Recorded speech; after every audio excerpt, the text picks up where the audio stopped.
Tov, alors on va commencer pour ne pas partir trop tard. Erev Tov, Shem Hashem, Naaseh Venatzliach. On est ce soir à Natania, le 20, comment le 21 du mois de novembre, la Chaim Tovim Shalom, Yud Gimel, Yud Dalet Be'etzem, du mois de Kislev. Nous sommes mercredi dans la Beth Knesset de Sidi Fred. On remerciera Ilan, on remerciera le Rav, son épouse ici présente, et de par la même occasion, mon épouse, que Dieu bénisse son mari. Ça fera toujours rire, elle m'a la sauce. Un jour dédié pour tout le peuple d'Israël, bien entendu. Une refouach shlema pour Uri ben Sarah. Et une refouach shlema pour tous les malades d'Israël. Leilou Nishman Rachel bat Meir, Chaim ben Esther Cohen. Oufren Hashem Atov. Ilan Ben Chana. Roch Hashem Tenachana Began Aiden Elyon Bechol Shorvim Imam Bichlal Arachamim Veselichot.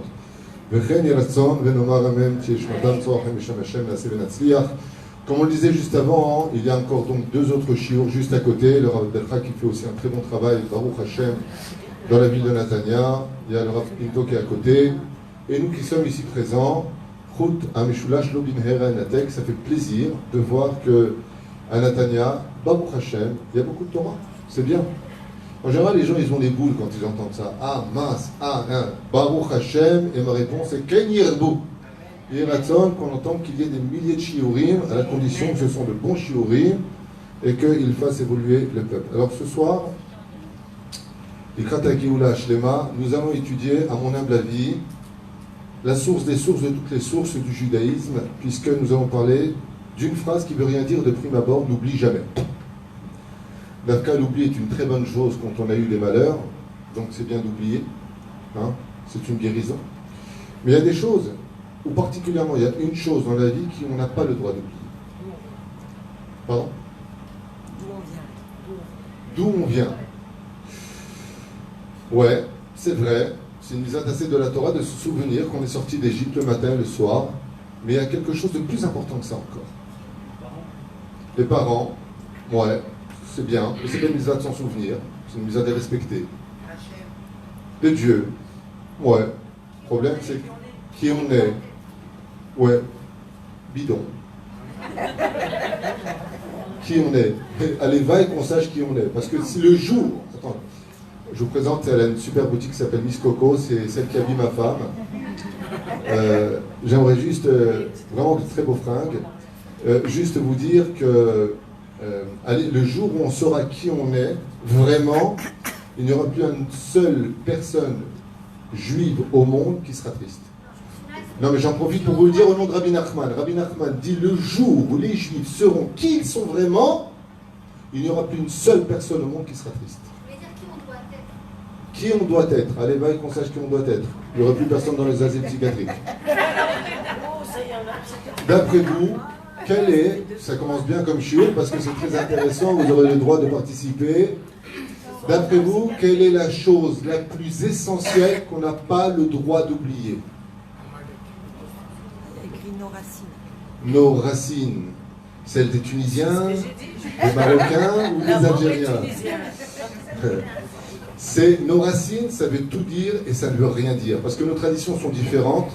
Et bien, contre toute attente, il y a quelque chose de plus grand encore que de se souvenir de sa Brit Mila, de se souvenir de ses racines, de son Dieu, de sa Torah, de son Égypte. Il y a quelque chose que si tu l'oublies, tout ça tombe. C'est ce qu'on va étudier ce soir. Et ce sujet-là, j'aurais voulu qu'il soit, si vous me le permettez, de le dire à voix haute, réétudié au moins une fois par mois. J'ai rencontré des gens merveilleux à Paris, Lyon et Marseille, où nous revenons de France. Et là-bas, il y a des gens qui m'ont dit qu'ils regardaient 6 fois les mêmes cours d'affilée et qu'ils le donnaient en conseil à beaucoup de gens. Parce que quand tu écoutes une fois, c'est bien, mais quand tu l'assimiles au bout de 6 fois, tu comprends des dimensions qui sont très importantes. Celui-là, il faut l'étudier toute sa vie une fois par mois. Ce cours d'aujourd'hui, je vous le conseille. Lama, parce que si on n'a pas ce cours dans les veines, toute notre Torah ne vaut absolument rien. Quand je vous dis rien, c'est rien. Tu peux être le plus grand Talmid Chacham, fais des mitzvot comme Moshe Rabbeinu. Si tu n'as pas ça, tu n'es rien, ni dans ce monde, et encore moins aux yeux de Dieu. Et pourtant, tu auras de la Torah dans les mains. Donc il y a quelque chose de plus important que tout ça. Et c'est quoi d'après vous? N'oublie jamais le bien qu'on t'a fait. Adkan. À partir du moment où tu es conscient de l'importance de la gratitude, alors tu peux construire tout ton judaïsme. Mais si tu as une kippa qui te rend sympa, un sourire qui fait rire, et que tu as une tête de mec sympathique qui rend service à tout le monde, en oubliant le bien qu'on t'a fait, tu ne vaux rien vis-à-vis de Dieu et vis-à-vis des hommes. Toute notre Torah, tout notre judaïsme est basé sur la gratitude. Je vais vous en faire des exemples puisque nos Chachamim l'ont écrit en long et en large, c'est ce qu'on va étudier ce soir. Et je vous conseille vraiment d'écouter, vivement d'écouter, parce que ça vous concerne tous. Dans le travail, dans l'étude, dans vos relations, dans votre famille, dans votre couple, dans votre éducation. Partout où vous allez être confronté constamment à l'épreuve essentielle du judaïsme, c'est de ne jamais oublier à qui tu as affaire. À un tel point que j'aimerais commencer par 2 exemples. Pour ceux qui regardent mes cours, ils sauront répondre parce que j'avais fait un cours il y a très longtemps de ça sur un mot. Ça s'appelle merci. Vous connaissez le mot merci? Traduisez-moi s'il vous plaît le mot merci en hébreu. Non, Toda ça ne veut pas dire merci. C'est un synonyme. C'est Kali animodé, c'est déjà plus proche. Mais animodé, ça veut dire quoi? Je reconnais. Alors comme ça, on va gagner du temps ce soir. Le mot merci, thank you n'existe pas en hébreu. Sachez-le. Le mot Toda ne veut pas dire merci. On le traduit comme voulant dire merci. Mais par exemple, si je vais à un tribunal pour excès de vitesse, dougma ou autre chose, pas moi, hein, quelqu'un, on va se prendre en exemple. Qu'est-ce que va dire le juge? Ata, modé, tu reconnais? Tu dis merci? C'est quelque chose. Le mot thank you en hébreu n'existe pas. Et pourquoi? Parce que la Torah estime qu'il est inadmissible de se rendre quitte d'un service rendu par un mot. Voilà pourquoi il n'y a pas de traduction en hébreu pour celui qui comprend l'étymologie hébraïque du mot merci. Le mot Toda vient du mot lehodot, qui veut dire je reconnais. Et en général, quand on fait une reconnaissance, c'est une reconnaissance de quoi? De dette. Vous avez tout compris, ça fait plaisir. Waouh! Il y en a qui vont à la banque ici. Quand tu dis Toda à quelqu'un qui t'a rendu service, tu es en train de lui dire je te dois quelque chose. En hébreu. Ça ne veut pas dire Toda, Toda frérot. Non. Dans la Torah, ça c'est être goy. C'est une mentalité goy. C'est pour ça d'ailleurs qu'en français, si j'écris le mot merci, ça fait M, Resh, Samer, Yud. Marsi. En hébreu, le mot marsi veut dire summum de l'ingratitude. Mar, amer. Si, summum. Le parfum de la terre. Mapitom. Je te rends un service, tu me dis merci frérot. Mapitom. Comment l'histoire de nos souffrances de 6000 ans de vie sur terre à cause d'une faute originelle. Si je devais vous faire une question pour un naze, mais en réalité, en approfondissant les choses, quelle est la première faute originelle de l'histoire de l'humanité? Tout le monde va te dire. D'abord, ce n'est pas une pomme. La pomme, c'est dans la chrétienté. Non, mais tu as compris ce que je veux dire. C'est ou le raisin, ou le blé, ou la figue. C'est dans le judaïsme. La Gemara, Brachot ou Sanhedrin. Aval, tout le monde répond cette bêtise. Pas du tout. Pas du tout. Comme j'ai fait un cours hier sur le croche-patte du Satan, l'histoire du Hetzadat, c'est un croche-pied du Satan. C'est un croche-pied même de Dieu, si vous voulez savoir. On a besoin de cette faute au 2e degré, laissez tomber. C'est pas du tout pour ça qu'on a été puni. Pourquoi? Parce que quand tu fautes, tu as un joker, ça s'appelle la Teshuvah.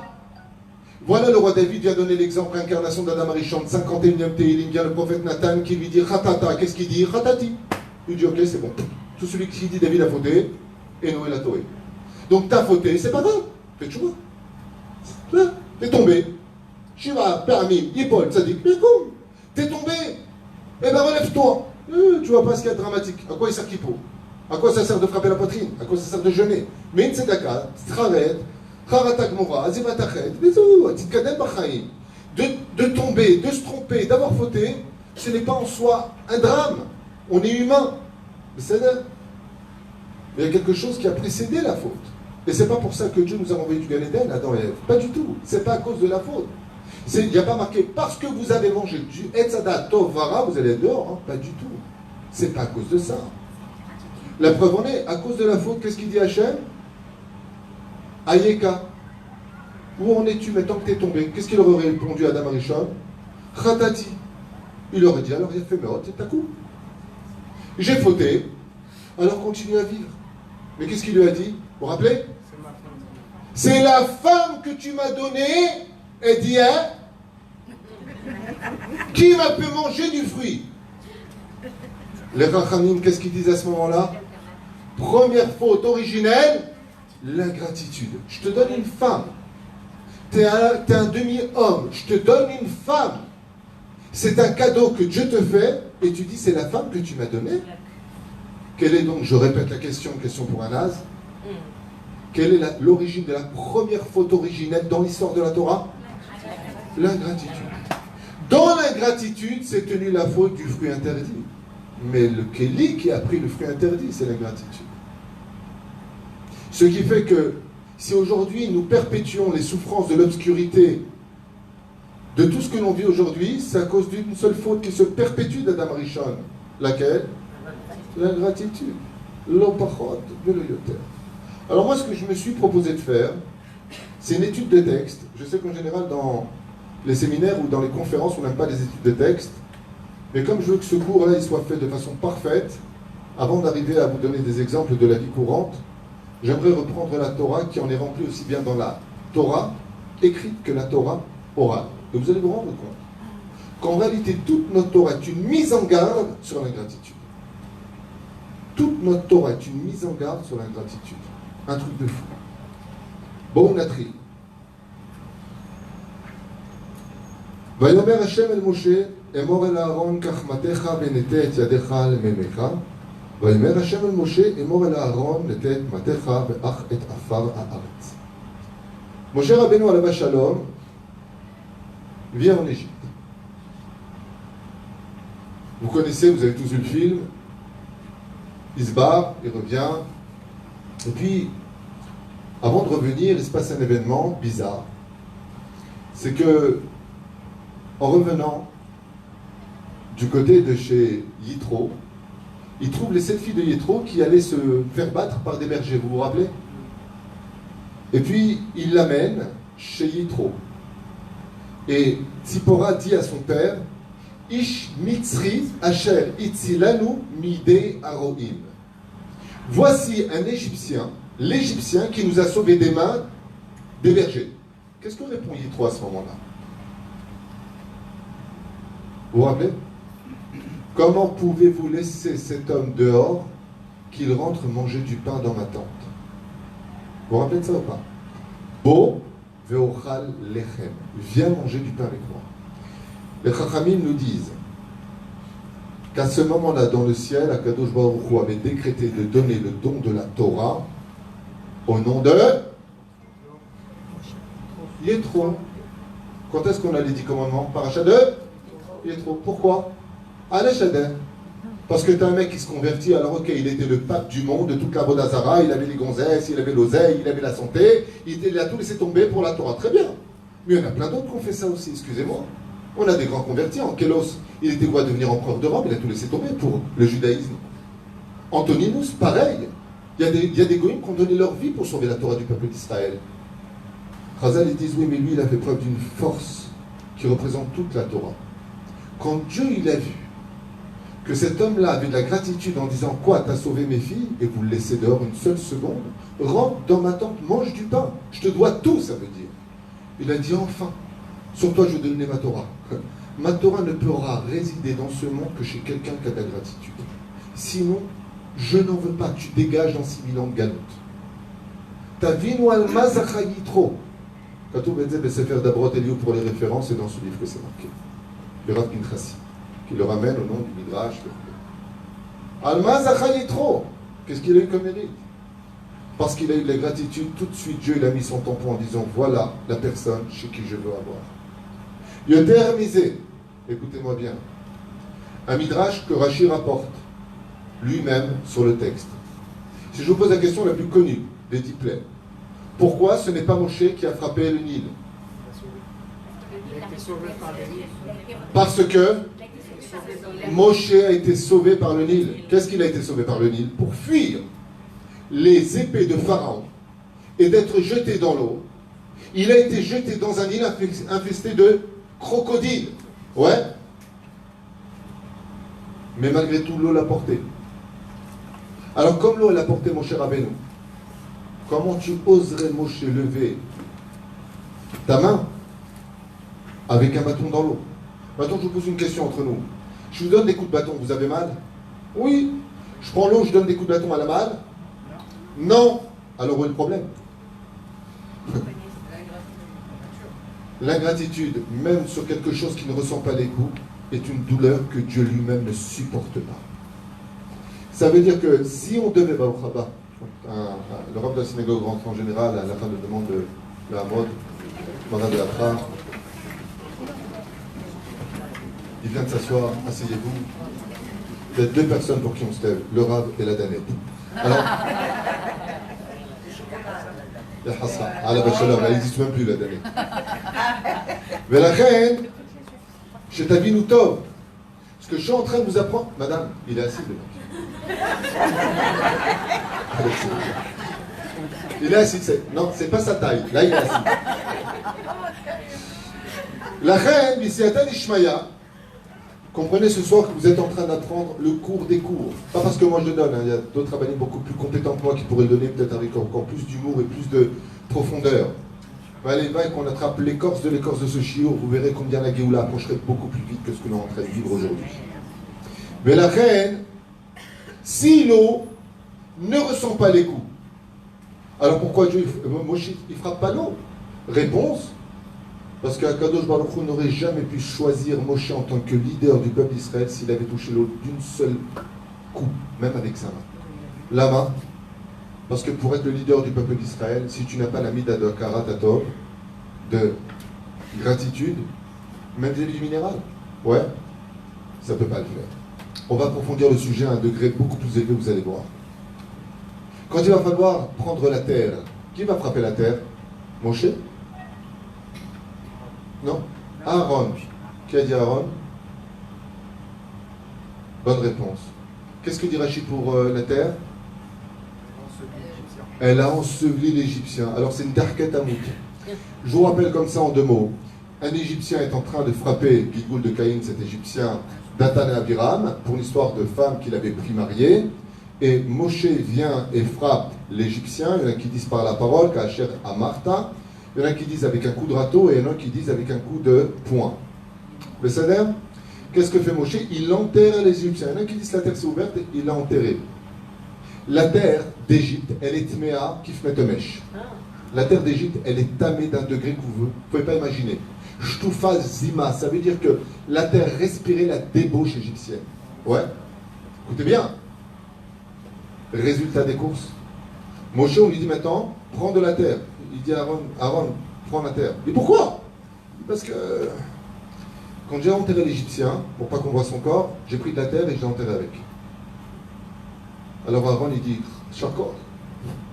Il prend et il enterre. Et pour ça, tu ne prends pas la terre, tu ne donnes pas un coup sur la terre. Vous comprenez de quoi on parle dans la Torah? Et Rashi, il intervient, il nous dit, tu sais pourquoi il ne prend pas la terre? Il dit pourquoi? Il dit enterrer l'Égyptien. Qu'est-ce que j'en ai à faire? Il a enterré l'Égyptien, à quoi elle sert la terre? À enterrer les gens. À marcher dessus quand tu es vivant et à marcher dessous quand tu es mort. Aval. Asma. Il dit non mais t'as pas compris. S'il veut être le leader, s'il veut être celui qui répare les autres, et qui n'a pas de gratitude vis-à-vis du... On reprend maintenant depuis le début. On a commencé par l'eau, minérale, ensuite la terre, végétale. Après on arrivera à l'homme. À partir de ce moment-là où Moshe mise à l'épreuve dans tous les paliers, alors il est évident que Akadosh Baruch Hu peut le choisir. Mais si Moshe avait échoué chas v'shalom dans le domaine de l'ingratitude, alors ça n'aurait pas pu le faire. Mais la Gvirota Verabota, il y a une question énorme pour ceux qui veulent aiguiser leur cerveau dans le domaine de l'ingratitude. Regardez bien. Grâce à la première plaie d'Égypte, le Nil, le plus grand Kiddush Hashem a été fait dans l'histoire. grâce à la terre, le plus grand Kiddush Hashem a été fait à un tel point que les Égyptiens ont dit Etzba Elohim Hi. C'est Dieu. Alors moi je vous pose une question. Si un mec qui m'a rendu service, il est convenable, si je peux le faire monter avec moi de grade, que je le fasse monter. Oui ou non? Ça s'appelle un Kiddush Hashem. Oui? Ça veut dire que si je ne peux pas le faire, c'est qu'il y a quelque chose dans ce monde qui est plus grand qu'un Kiddush Hashem. Je vous le lis en hébreu. C'est Lo Yehuman qui soupa. Écoutez bien ce qui est marqué ici. Malgré le fait que chaque Makkah fut un Kiddush Hashem hors du commun, où le monde entier avait ses yeux fixés sur les 10 plaies d'Égypte, comment pourrions-nous comprendre que Moshe, justement, pour rendre service au Nil qui l'avait bordé, ne fera pas le Nil? Réponse de Chazal, en gros caractère dans le livre. Qui midat akaratatov, car la gratitude dans ce monde, adif mikol kiddush Hashem. Je ne sais pas si celui qui comprend ce que je viens de dire, à un moment il tombe par terre. Zelo Yuman. Ça veut dire, tu prends le plus grand kiddush Hashem. Vous savez c'est quoi les Kadesh Shem Shamaim? De faire un kiddush Hashem, c'est énorme. Le plus grand kiddush Hashem n'arrive pas à la cheville de quelqu'un qui a de la karatatov. Ça veut dire que le Nik aurait dû dire à Moshe qui ne sent pas les coups. Vas-y Moshe, toi-même, je t'ai porté à mon service puisque je vais être un Kiddush Hashem. Dam, Tzfardea, Kenim, Aot. Allez, mets-moi dans le truc. Il lui dit, je suis désolé, on ne fait pas de Kiddush Hashem sur le dos d'une Avera. Il lui dit, quelle Avera? Je ne peux pas frapper celui qui m'a porté.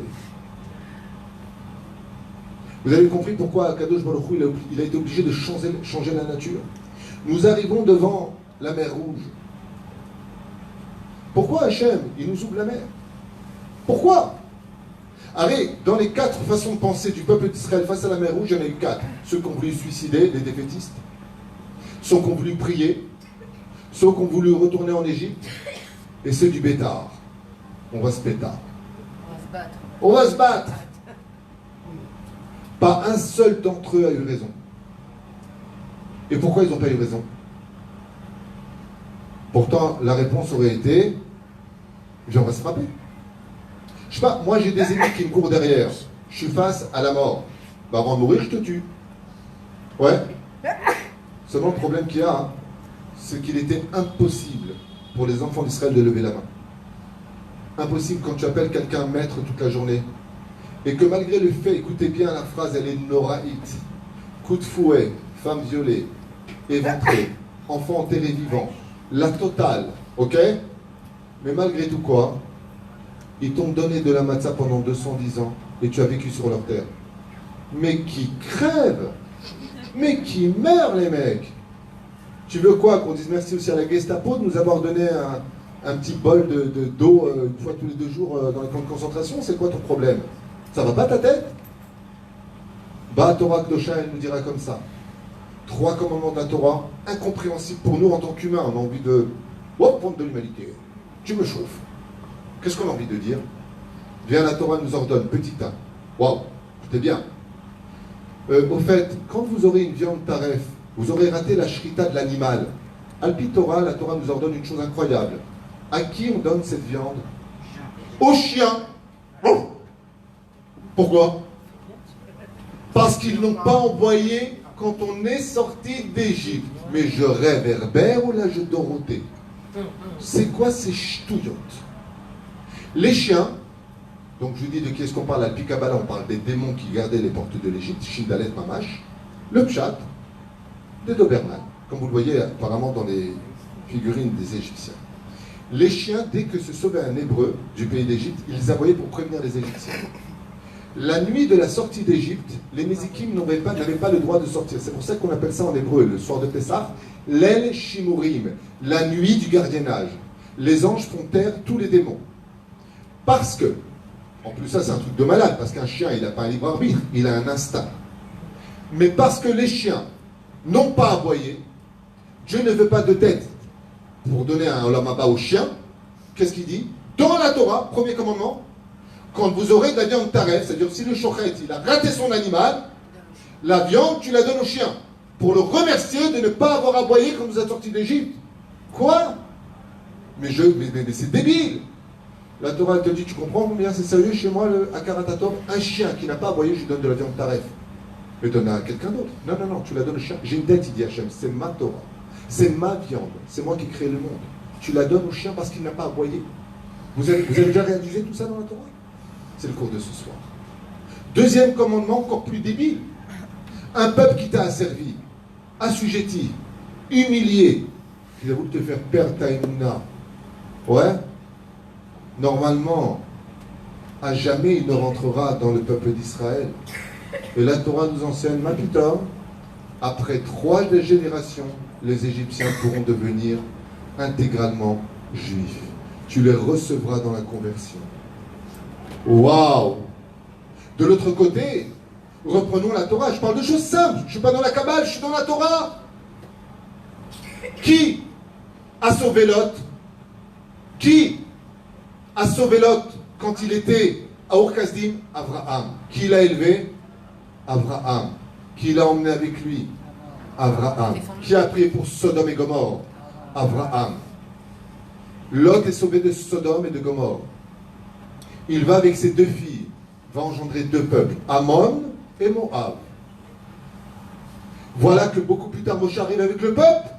On demande de l'eau et du pain, passez par leur territoire, on vous paye. On ne vous donnera rien, on sort en guerre contre vous. Dieu nous dit une chose, jamais on n'aurait cru une telle punition. Jusqu'à la fin des temps, à jamais, ni un habitant de Moab, ni de Ammon, ne pourra jamais se convertir au judaïsme. Là, je veux bien, mais là je ne comprends plus rien. Pourquoi? Pourquoi? Dis-moi, après 10 générations, allez, coup de grâce, tu sais le truc, le coup de fouet final. Après 10 générations, parce qu'on n'a pas donné du pain et de l'eau aux Juifs. Il dit, vous n'avez rien compris. Vous, les 2 peuplades, Moab et Ammon, si vous existez aujourd'hui, c'est grâce à Abraham qui donnait du pain et de l'eau à tout le monde. On est prêt à vous acheter cette eau et ce pain. Ouais. Et vous ne voulez pas nous le vendre, mais vous nous le devez. Donc si vous n'avez pas d'Akaratatov, ouais, le coup il est terrible. C'est certain que vous ne pourrez jamais être juif. Parce qu'un juif qui n'a pas d'Akaratatov ferait bien de faire une enquête sur ses parents.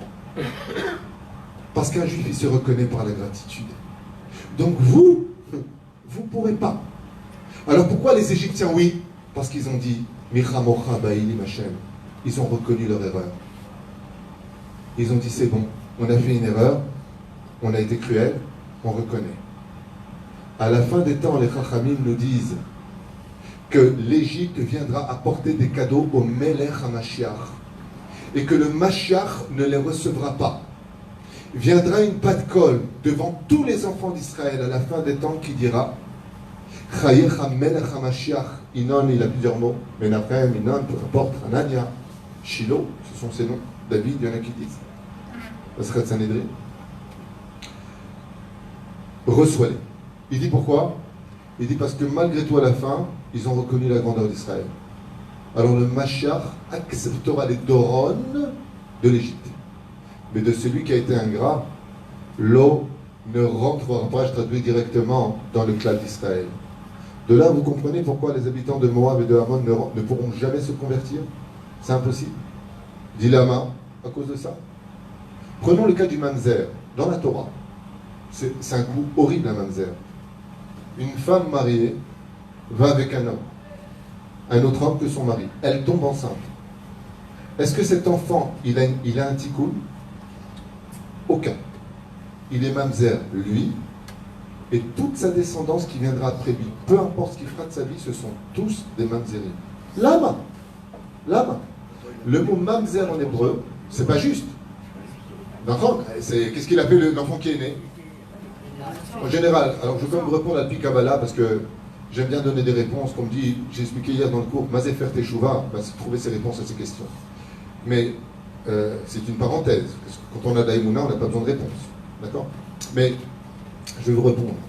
Un enfant qui n'est mamzer d'une génération de mamzer, c'est que lui-même il a fait des bêtises avant d'avoir été avec quelqu'un de marié. Ça veut dire que, comme le dit Hillel Azaken dans la Mishnah de Masechet Avot, c'est parce qu'ils ont vu un crâne qui gisait dans l'eau qu'ils disent à ses élèves, c'est parce qu'il a noyé qu'il est mort noyé. Un enfant de mamzer, s'il est né chez un mamzer, c'est parce que lui-même a fait un histoire de mamzerout. Mais le mot mamzer en hébreu, il vient de quelle notion hébraïque? Vous le connaissez? Comment on dit un défaut en hébreu? Moum. Comment on dit étranger? Zar. Mamzer, moumzar. Qui veut dire celui qui s'est inculqué un défaut étranger. Vous savez pourquoi mamzer n'a pas de tikkun dans le judaïsme? Parce qu'Akadosh Baruch Hu ne supporte tellement pas l'ingratitude qui le condamne à l'éternité. Comme Moab et Ammon. Je te donne un mari, tu vas faire un enfant avec un autre. Voilà pourquoi un mamzer n'a pas de tikkun. Je t'ai donné un mari, tu vas le faire avec un autre. Encore une fois, il y a des comptes qu'on nous on n'a pas. Vous avez déjà été patron? C'est pour ça que vous posez la question.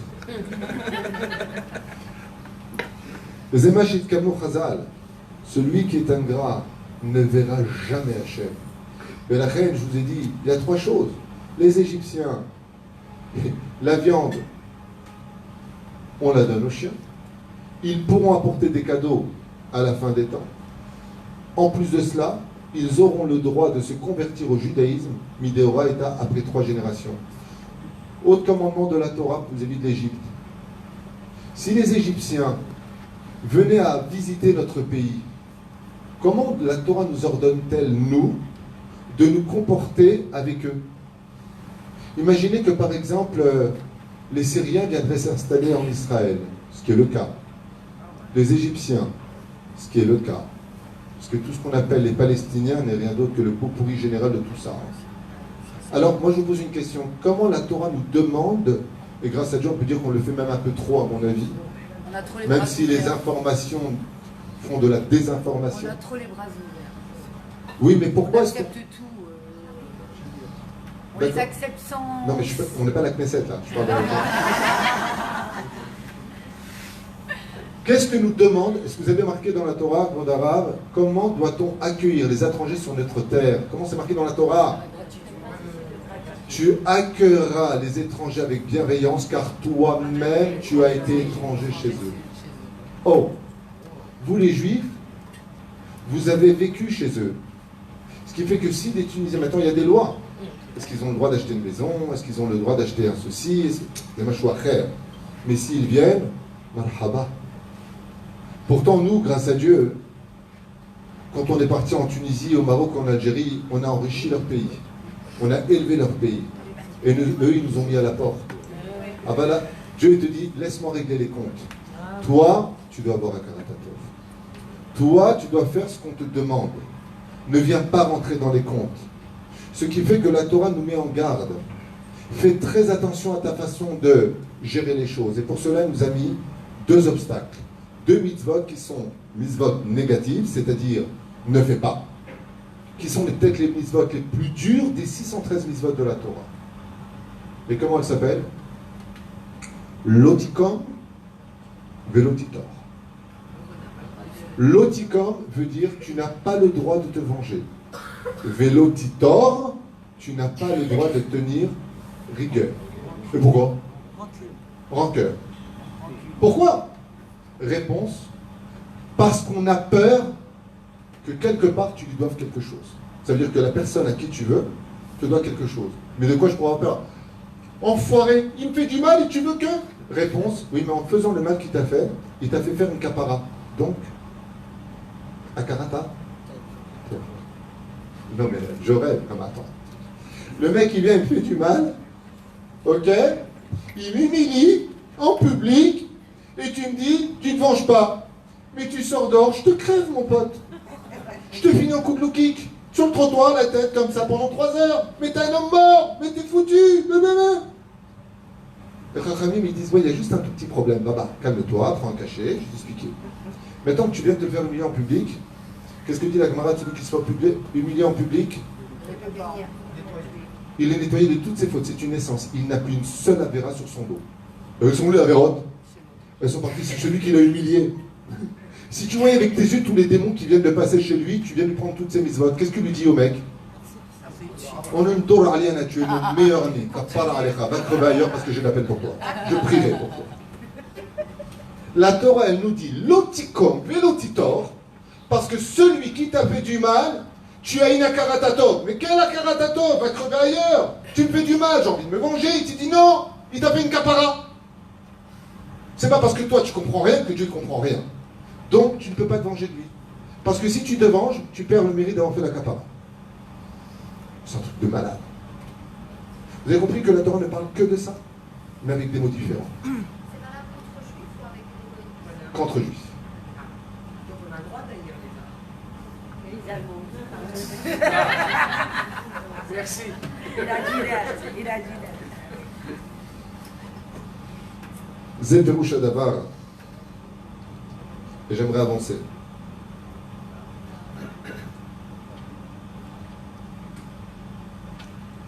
Je voudrais encore vous citer un verset que le Rav rapporte ici dans son livre, le Rav Pinchasi, extraordinaire, qui nous parle de la mort de Pharaon. Il y a marqué ici Vayamot Paro Vayakom Melech Hadash. Pourquoi Dieu il a fait ça? Réponse des Chachamim, parce qu'il était hors de question que Moshe retourne dans un palais où le pharaon qu'il a porté sur ses genoux reçoive le regard hostile de Moshe. C'était impossible. Donc pour que puisse commencer l'histoire de Moshe, et que ça ne commence pas sur une ingratitude, ce pharaon ne pouvait pas vivre tant que Moshe était présent. Il fallait qu'il meure, comme Melech Hadash, et la Torah nous dit, alors tout de suite Dieu a dit à Moshe, pars. Il dit pourquoi? Il dit parce qu'il est mort. Et alors? Il est mort, c'est pas grave. Il y a un autre pharaon. Arafat est parti, on a eu Abou Mazen. Où est le problème? Réponse, tu ne peux pas regarder le pharaon qui t'a donné Naïnaï quand tu étais petit. Mais c'est un pourri, le mec. Il a tué des enfants par milliers. Pourquoi est-ce que j'aurais de la pitié? Le problème, c'est que c'est toi le libérateur et c'est à toi qu'il a donné la cuillère. Qu'est-ce qu'on fait? Dieu lui dit, si tu y vas, il n'y a pas de sortie d'Égypte. Donc qu'est-ce que je vais faire? Je vais le ramener de là-bas. Mais donc, quel mérite il a eu? Je vais vous dire lequel. Et écoutez bien. Ce que je vais vous dire maintenant, ça doit être gravé dans nos cœurs. Pour moi, le premier, parce qu'on oublie souvent l'étude. Quand je dis que c'est Nora Ve'ayam, Bémet, ça fait peur. Écoutez bien. Les Chachamim nous disent Atchouva lekach, Ishekol Adam ve'Adam HaKadosh Baruch Hu noté bo Hamida Tova ligmol chesed lemi shegamal et chesed. Nous sommes tous nés avec le virus de la reconnaissance en nous. Ça veut dire que de dire à quelqu'un qui soit musulman, chrétien, bouddhiste ou juif, l'élève Alfav Dalim, tu dis à tout le monde, il faut avoir de la gratitude, tout le monde te dit oui. Ça veut dire que les Chachamim nous disent qu'il est dans la nature de l'humain d'avoir de la reconnaissance. D'accord? Celui qui n'a pas de reconnaissance, ce n'est pas un humain. C'est pas un humain. Par exemple, imaginez, je dis n'importe quoi, mais imaginez que l'Europe un jour ouvre ses frontières et accueille des millions d'étrangers. Imaginons que ça arrive un jour. Et que c'est...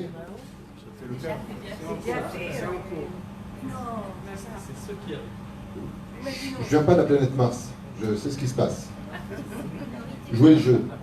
Ils sont en train de me dire, mais non, mais c'est en train d'arriver, vous savez. Je suis au courant, je reviens de France. Imaginons, donc je reprends ma phrase, qu'un jour, l'Europe, pour une question de démographie, et puis pour d'autres raisons qu'on ne va pas élaborer tout de suite, décide d'ouvrir complètement les frontières et que des millions d'immigrants rentrent dans le pays. On leur donne des maisons, 1 000 € par mois, on leur fait à la Akbar, on leur fait la totale, et quand réponse à tout cela, c'est de tuer le pays qui les a accueillis. Ici, les Chachamim, pas David Pitou, disent Elou l'obné Adam, c'est pas des humains. Parce que dans l'humain, tel que je l'ai créé, ils ont ça. Et c'est pour cela que Moab et Ammon ne peuvent pas devenir juifs. Pourquoi? Parce qu'ils n'ont pas la base de l'humanisme minimal en eux pour monter le shlab des 613 mitzvot. Wow! Maintenant, écoutez la suite. Od Yoter Garoua. Celui qui est ingrat vis-à-vis des gens qui lui ont rendu service, automatiquement deviendra ingrat vis-à-vis de Dieu. C'est automatique. C'est built-in, on dit en hébreu, c'est inévitable. C'est inévitable. Celui qui n'a pas de gratitude vis-à-vis de l'un et de l'autre, c'est obligé qu'il se rebelle contre Dieu.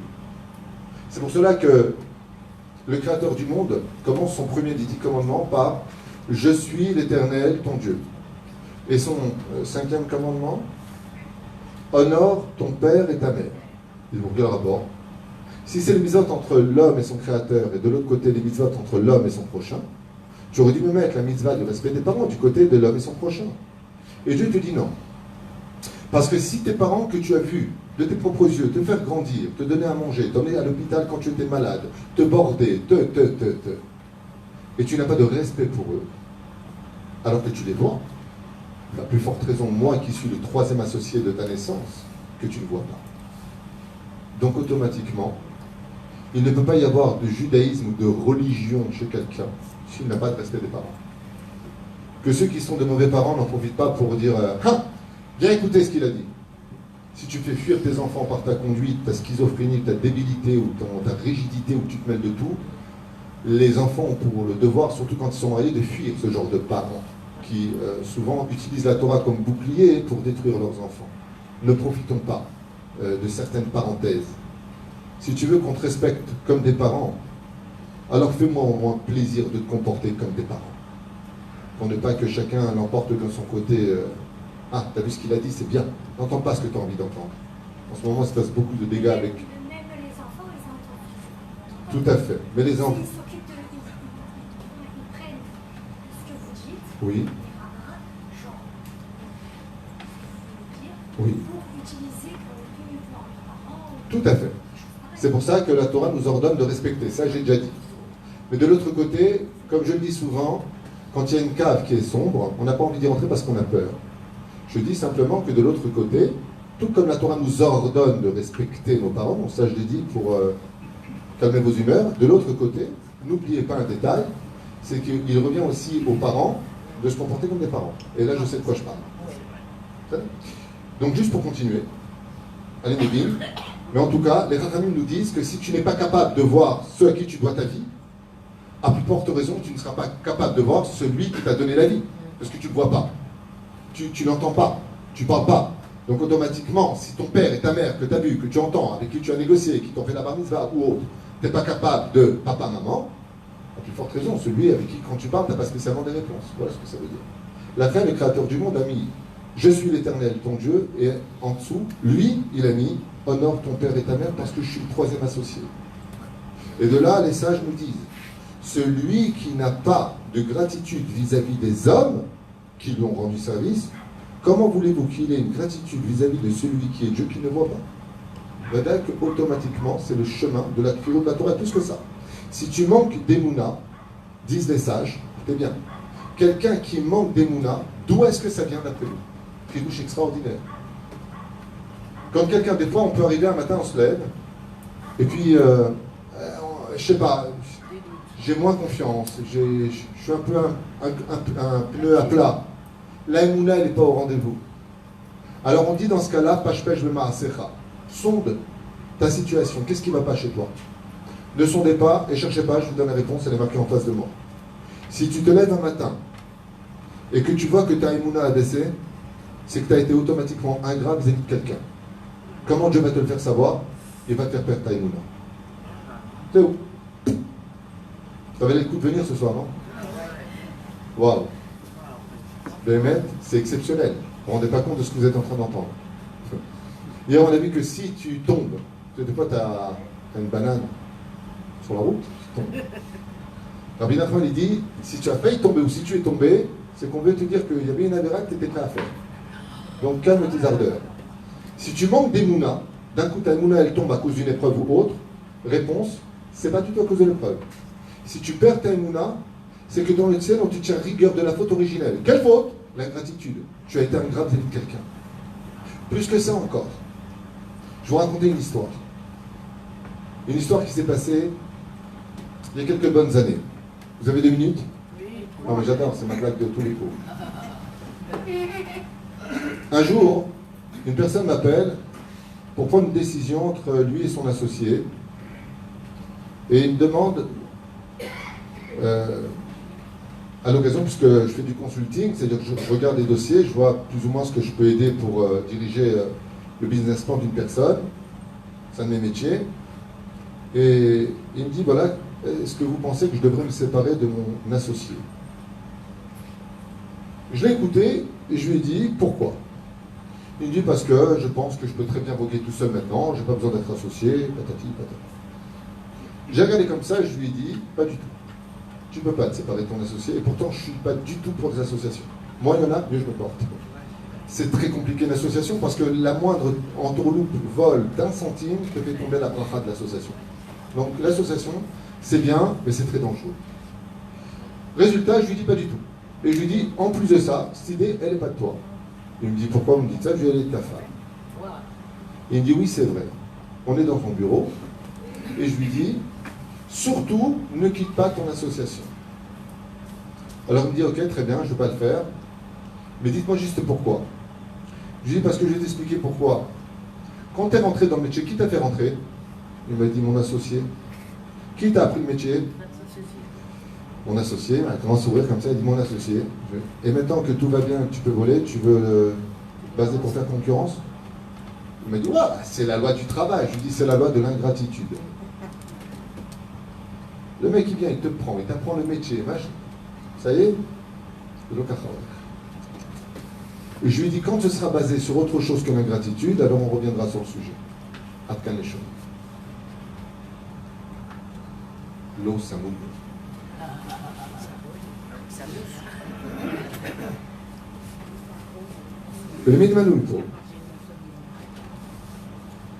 Que celui qui manque d'émouna dans sa vie, Novea, cela provient de quoi? Dès que tu manques de gratitude vis-à-vis de ceux qui t'ont rendu un petit service, de rien du tout, Akadosh Baruch Hu t'envoie tout de suite un signal. Qu'est-ce qu'il fait? Il te fait descendre ta émouna. Ce matin, tu vas être mal. Mais Mazéba, qu'est-ce que j'ai fait? Pourquoi il y avait la pêche? Je l'ai pas aujourd'hui. Sache à qui ça correspond. Des fois, vous allez voir que le mazag, il bloque. Ça arrive dans la vie, des fois, le mazag, ça bloque. Tout allait bien, et d'un coup, tu se plains, comme ça. Avance plus. Du mazéba. Tu as été ingrat vis-à-vis de quelqu'un qui t'en veut. Trouve qui c'est, demande du pardon, et tu verras, ça redémarre.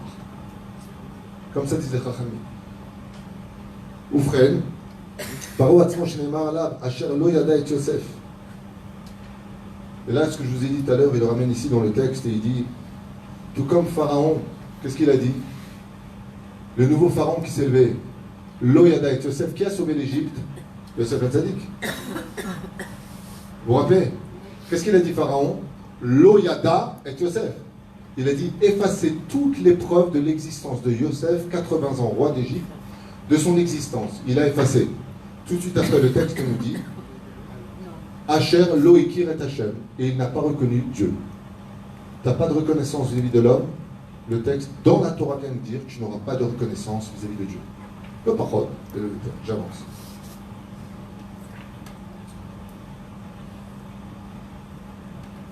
Et ça va extrêmement, les exemples sont très nombreux. Je ne veux pas m'attarder non plus l'éternité parce qu'il y a énormément à lire. Les Chachamim nous disent, si on s'est servi de toi un jour, pour tirer uniquement profit de ta personne, mais pas pour te faire du bien, et que malgré tout ça t'a fait du bien par accident, on va dire comme par hasard, ça t'a apporté un bien, tu te devras d'avoir une akaratatov toute ta vie pour cela. Alors que le mec, par exemple, il voulait faire du mal, et en faisant ce mal, il avait mal calculé, ça t'a fait un grand bien. Vous avez compris l'histoire là? C'est une sacrée embrouille. Le mec, il a voulu te ruiner, pourrir ta vie, d'accord? Imagine un peu. Maintenant, non seulement ça t'a pas ruiné, mais ça t'a fait gagner une tonne d'oseille. Atar Chayavlo Tova. Tu dois retenir à vie que tu lui dois tout. Mais non, remercie pas, je voulais te tuer. Ben oui, mais tu m'as fait gagner le loto. Ben, Atar Chayavlo Tova. Vous vous rendez compte? On partage.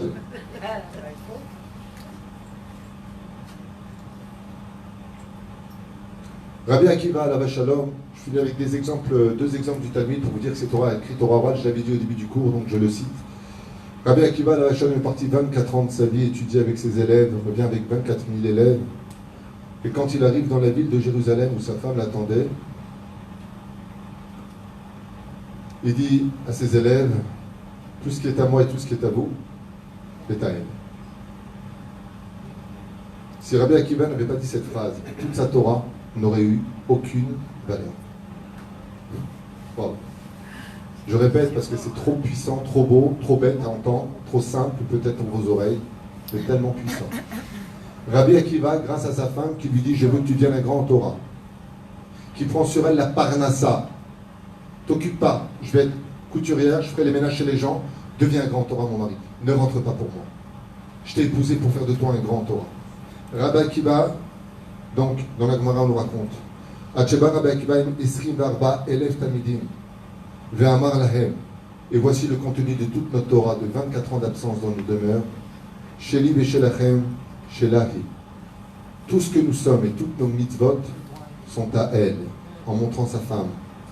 Lo Shachar Rabbi Akiva et Amididut Sheishto Aitachaya. Car Rabbi Akiva a compris que toute sa Torah ne tenait maintenant que sur tous les efforts que sa femme a fournis pour le laisser devenir un grand Torah et divulguer la Torah, et Taoni, la pauvreté dans laquelle elle a vécu, la souffrance de manque d'amour, ou le nombre de fois elle aurait pu aller au mikvé, Ve'alken tala et kol hatzlachot batorah biglal ishto. Et Rabbi Akiva a compris que toute la Torah tenait sur la gratitude. Et d'où cette phrase, tout ce que nous sommes, c'est grâce à toi, ma femme. Voilà. Premier exemple. Les mecs, ils me font comme ça, les gars. Non, mais c'est extraordinaire. Parce qu'en habitude, tout le monde connaît cette phrase. Et c'est ce qu'il a dit. Mais le texte ici, tu n'avais rien compris. C'est pas Andola, allez, mec, comment ça va? Voilà les mecs, là voilà ma meuf, c'est grâce à elle. Non. Rabbi Akiva, il te dit, c'est ça toute ma Torah. Si vous n'êtes pas capable, vous, mes élèves, à la limite que lui, qu'est-ce qu'ils disent? Que lui, ils disent que toute ma Torah, chérie, c'est grâce à toi. Ok, ça va pas loin. Mais il dit à ses élèves, Sheli Veshelachem Shelahi. C'est-à-dire, si vous pensez, vous, mes élèves, que quand vous voyez ma femme, vous ne devez pas vous prosterner devant elle, vous n'avez rien compris à votre Torah, faites gaffe, vous n'en avez pas. Parce que si vous êtes devenus grands, c'est grâce à moi. Et si moi, je vous ai fait devenir des grands, c'est grâce à elle. Donc vous lisez toute votre Torah, c'est à elle. Voilà. La femme de Rabbi Akiva équivalait à 24 000 et un élève. 24 000 et un rat. C'est ce que veut dire Rabbi Akiva. Tu es l'équivalent de 24 000 Talmidei Chachamim plus ton mari. Tout ce qu'on est, c'est grâce à toi. Et si je ne dis pas cette phrase, j'ai aucune Torah en moi, j'ai pas le droit de soigner la Torah, je suis rien. Vous entendez les mots? Deuxième exemple du Talmud, et après j'attaque le vif du sujet pour nous. Rabbi Chia. La Gemara nous parle de Rabbi Chia dans les Yevamot. Le Daf Samar Gimel Amud Aleph. Il était avec une femme un peu dure. Vous connaissez ma femme sur les femmes dures? Non, c'est pas la mienne, c'est une blague. Hein? C'est un jour comme ça, il rentre dans une grande soirée comme ça, il y a plein de femmes marocaines mariées avec des mecs. Mais plein, hein. Il y en a qui disent, celui qui se marie avec une marocaine, il est au garde à vous. Il dit, va putain, t'as beau parler comme ça. Il dit, va, je te montre. Il prend son mec comme ça, il les met alignés, et il leur dit, voilà, que tout celui qui a peur de sa femme fait un pas en avant. Il y a 99, ils font un pas en avant. Et il y en a un seul, il ne bouge pas. Il dit, tu vois, il est marié avec une marocaine, il n'a pas peur. Il dit, pourquoi tu ne bouges pas? Il dit, je sais pas, ma femme m'a dit, tu ne bouges pas.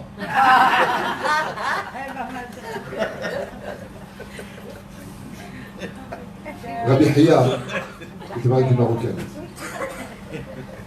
C'est des ch'touillots, tout ça. Je vous dis la vérité. Il y a des Tunisiennes qui sont koha encore plus que des Marocaines. Il y a des Algériens qui sont moins koha que. C'est des ch'touillots. Grâce à Dieu, grâce à Israël, il y aura bientôt plus ces notions marocaines, algériennes, tunisiennes. Il y aura des Tunisiennes. Bekitso. C'est une blague. Il y aura des Hébreux, comme disait Manitou. Est venu le temps de mettre un terme à la galoute et de faire renaître le peuple hébreu de sa terre. C'est vrai, quand on dit le français, je parle le français, j'écris le français. Si je parle hébreu, j'écris l'hébreu. C'est que je suis un hébreu. Donc, mettons un terme à tout cela et renaissons de nouveau pour faire taire nos bouches sur ces minagim qui sont beaux, certes, mais qui ont fait plus de haine qu'autre chose. Rabbi Chia était avec une femme très dure. Passait son temps à se plaindre, ne respectait pas son mari. Vous savez que si un homme, une femme veut le tuer, c'est très simple. Manquez-lui de respect, vous l'avez tué. Un homme ne peut pas vivre sans respect. C'est dans son sang, c'est dans ses veines. Si vous lui retirez ça, vous lui avez tout retiré. C'est pour ça que un homme se sent être un homme quand il se sent respecté. S'il n'est pas respecté, alors c'est plus un homme. Alors la femme prend sa place. Elle dit, de toute façon, je ne suis pas ta mère. Et voilà, c'est comme ça que ça commence. Résultat, hein, Rabbi Chia avait une femme qui ne le respectait pas. Le Gemara nous raconte qu'un jour, il vient Rabbi Yehuda et lui dit, il y a à manger, mis dans le pot. Alors il propose à sa Hadrouta, à son élève de manger avec lui. Il met la main dans le pot et il n'y a rien. Quelle humiliation pour lui. Sort Rabbi Chia. Moi, une femme pareille, Je la jette. Je divorce. elle me dit, je la jette, je divorce, je la claque. L'éclate. Elle l'éclate. Rabbi Chia, humilié par sa femme, chaque fois qu'il rentrait quelqu'un à la maison, qu'est-ce qu'elle va lui faire? Qu'est-ce qu'elle va dire? Tu vois pas qui tu es. Il y a des femmes comme ça, elles adorent descendre leur mari. Tu vois pas quel médecin tu es, tu vois pas quel écrivain tu es, tu vois pas. Jalousie, maladie. Rabbi Chia, le lendemain, il sort avec ses élèves et dans une des rues, il y voit, vous savez que Rabbi Chia était comparé avec ses deux enfants. Vous savez à qui il était comparé? Si un jour vous allez à Tibériade, s'il y a une tombe que je vous conseille de monter sur vos quatre mains, ça veut dire pieds et mains pour arriver en haut des escaliers, c'est Rabbi Chia au Banaf. La Gemara nous dit que Rabbi Chia et ses deux enfants étaient du niveau d'Abraham, Yitzhak et Yaakov. En allant à Tibériade sur leur tombe, c'est comme si vous êtes à Hebron, c'est la même chose. Pour vous dire qui était Rabbi Chia. Ouais. Alors écoutez bien la suite. Il passe devant une bijouterie et il y voit une magnifique bague en diamant. Et il dit, waouh, ça plaira à ma femme. Il rentre pour l'acheter. Et là, les élèves lui disent, mais Hilak, bon arabe, mais nejemch. On ne peut plus se taire. Et ils lui ont dit, vous n'allez pas acheter cette bague pour votre femme, celle qui vous manque de respect. La liste est trop longue. Elle est pourrie. C'est pas ma sorcière bien aimée. C'est la mal aimée. Insupportable la meuf. Biltin Isbelet. Toute la journée. Parce que cette vie, j'en ai marre. C'est ce que c'est la remettre, ouvre la porte. Rome. Il veut pas rentrer de monsieur. Ouais, et bien Rabbi Chia, vous savez ce qu'il a répondu? C'est marqué ici. Comment osez-vous parler de ma femme si merveilleuse? Waouh. Attendez la suite. Et dire d'elle qu'elle n'a pas de mérite pour que je lui achète ce diamant. Daya, Shemegadelet et Benenu, Umatzilenu Otanu Minachet. Comment osez-vous parler d'une femme qui me laisse faire grandir mes enfants sur le chemin de la Torah et qui ne me laisse pas fauter de Zera les Matala, car quand j'ai besoin de ma femme, elle est là. Alors, moi, j'aurais été l'élève, j'aurais dit, bon, moi, elle serait quelque chose, quoi. Je sais pas à quelle route. Mais lui, c'est pas David Tuitou, lui, c'est Rabbi Chia. C'est pour ça qu'il était comme Abraham Avinu. Il dit, comment vous osez parler d'une femme qui lui a pourri sa vie, hein? Elle lui a pourri sa vie. Il n'a jamais divorcé d'elle. Mais Rabbi Chia, il dit, comment je ne peux pas penser à elle quand je vois un diamant? Vous vous rendez compte que quand, une fois tous les 10 ans, j'ai une envie, elle est là, elle se donne à moi et voulait que je sois un grain. C'est juste ta femme, hein, je ne suis pas au courant, mais c'est ta femme. Et lui dit, mais c'est pas un dieu. Rabbi Chia dit, c'est pas un dieu. Il dit, oui, mais d'accord, mais j'emmène les enfants au Talmud Torah. Qui, toi ou elle? Non, moi. Mais elle ne m'empêche pas de le faire. Elle ne s'oppose pas à l'étude de la Torah, de mes enfants. Elle mérite toute la bijouterie qui est présente. Et la Gemara, Mideoraita, non, Miderabanan. On est dans la Torah orale. Elle nous montre qui étaient nos maîtres en Torah. C'est sur cela qu'a été basée toute notre Torah, le judaïsme. Vous vous rendez compte de ce que vous entendez? Vous vous rendez compte de quoi nous parle la Torah? Maintenant, je rentre dans le vif du sujet. 2018. Summum de l'ingratitude. Alors, encore un exemple que j'avais noté à la main moi-même tout seul, c'est pas grave. Les exemples, j'en ai des millions à vous donner, mais je vais faire ça en kitsour. Il y a un homme qui étudiait la Torah, mais il n'avait pas de quoi manger parce qu'il étudiait la Torah. Il y a un frère qui est venu le voir et qui lui a dit, frérot, t'inquiète pas, je suis là. Moi, je travaille, la moitié pour toi. Alors l'autre, il lui a dit, je ne peux pas être dans l'ingratitude. La moitié de mes mitzvot pour toi. On parle de qui? Zvulun et Issachar. Quand dans la paracha de Vezot Aderacha, dernière paracha de la Torah, vient Kadosh Baruch Hu bénir par la bouche de Moshe Rabbeinu les enfants d'Israël. Par qui est-ce qu'il commence? Omer Kadosh Baruch Hu Ismach Zvulun Bezetecha ve'isachar be'oalecha. Quand Akadosh Baruch Hu vient donner le salaire à celui qui étudie la Torah, il lui dit, toi tu étudies la Torah, mais j'ai créé le monde pour qu'on étudie la Torah, mais que toi tu donnes ton argent pour que lui puisse étudier la Torah. Alors moi, Dieu, il dit, je t'honore toi en premier. Tu ne quitteras pas ce monde parce que tu as soutenu la Torah, à permettre des gens d'étudier la Torah sans souci financier. Tu ne quitteras pas ce monde sans le sourire. Le jour de ta mort, c'est moi qui viens te chercher, dit Hachem. Akaratatov. Ismach zevulun betsetecha. Quand tu quitteras ce monde, c'est la lumière du Gan Eden qui vient te chercher parce que tu as soutenu la Torah de Dieu. Mais par contre, Ve'isachar be'oalecha, bien sûr qu'Issachar il a un salaire. Mais pourquoi Dieu ne commence pas par celui qui a étudié la Torah? Parce qu'avant l'étude de la Torah, il y a la gratitude. Si je cite Zvouloun avant Issachar, pourtant des Talmud Torah Keneged Kulam, mais non, parce qu'avant la Torah, il y a la gratitude. Dieu dit, ma putain, je ne peux pas parler d'Issachar avant Zvouloun, parce que j'ai la gratitude vis-à-vis de Zvouloun.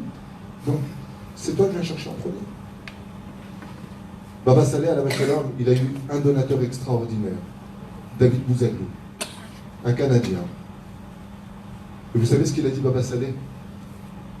Quand vous allez m'enterrer, je sais que vous allez me faire un mausolée, mais je vous mets en garde. Faites très attention que quand celui qui nous a apporté l'argent pour nourrir toute la yeshiva, il n'est pas son mausolée à côté de moi.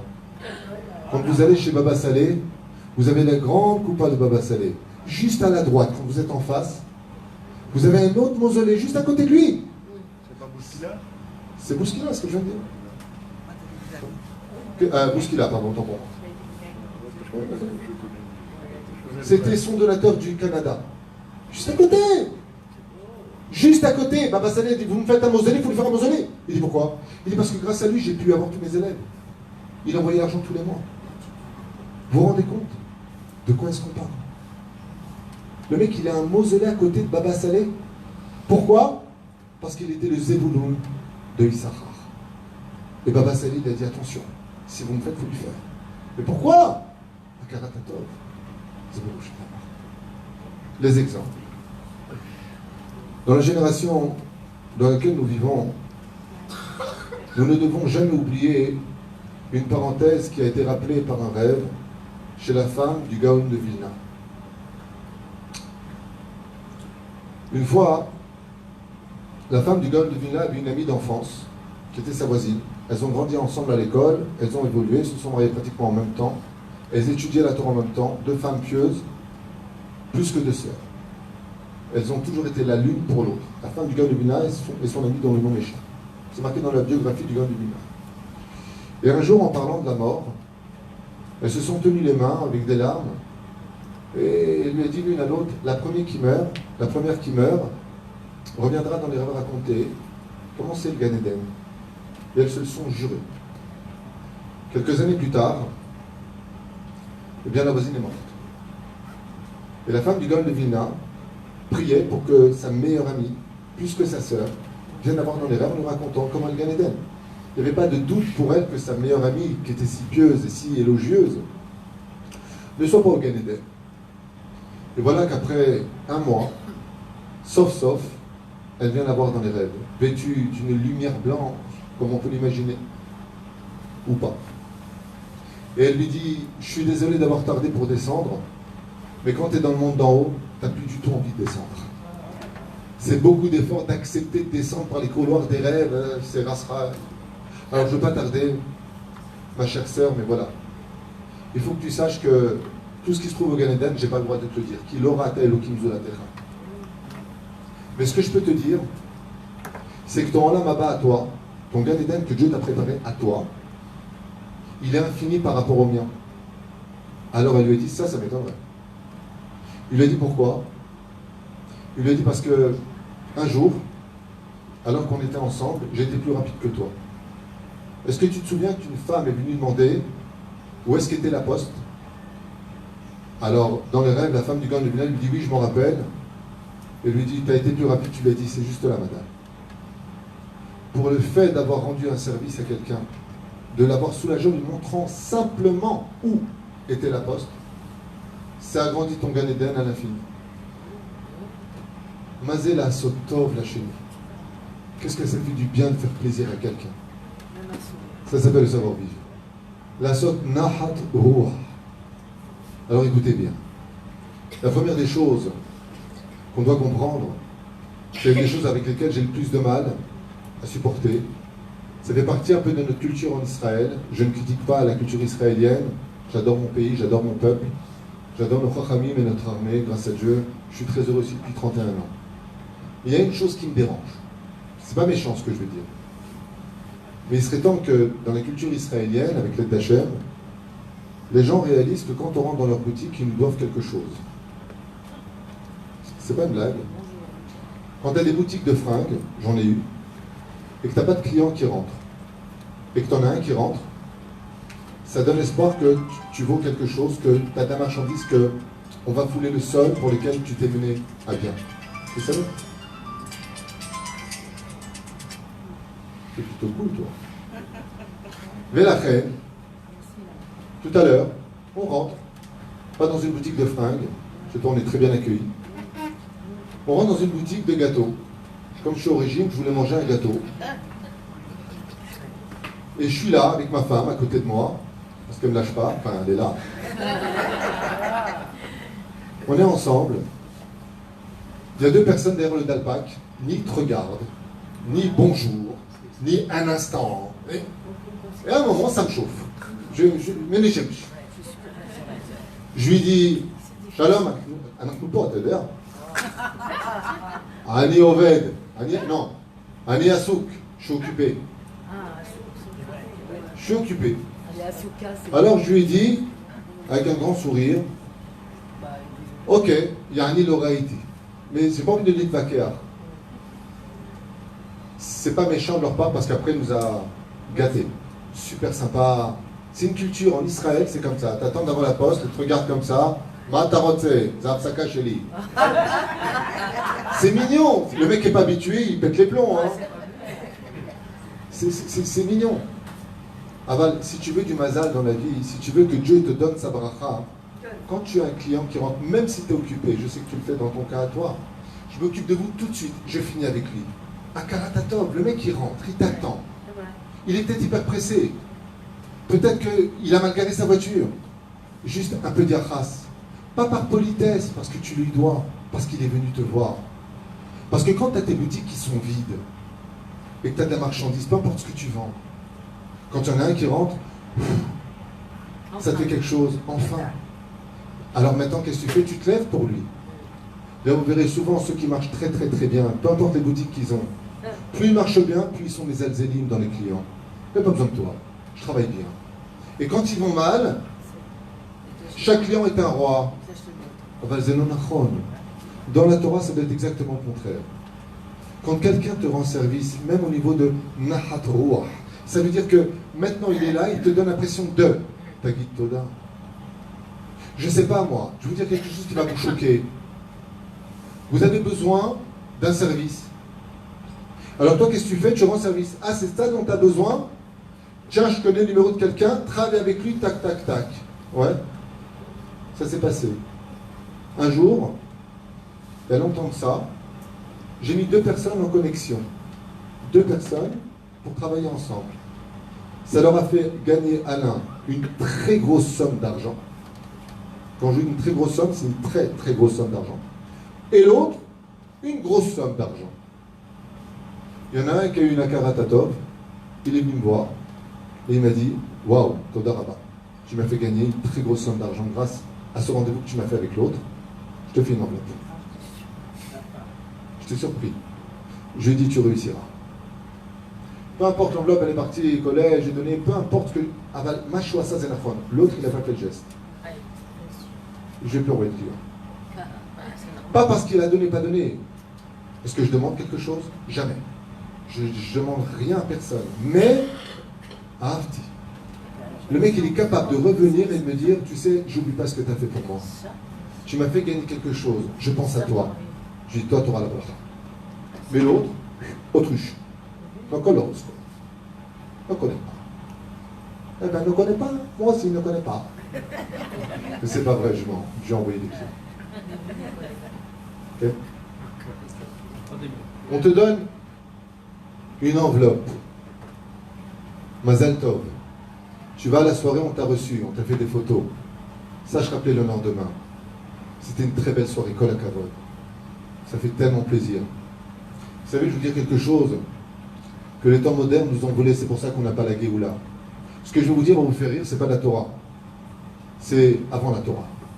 Avant, quand on faisait des mariages, on avait pour coutume d'aller le Khatan et la Kala derrière les tables pour faire des photos et remercier nos autres.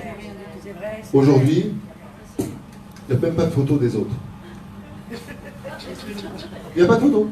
C'est le Khatan, la Kala, le frère, la sœur, parents maximum, et pendant 3 heures, ils font les signes et les canards.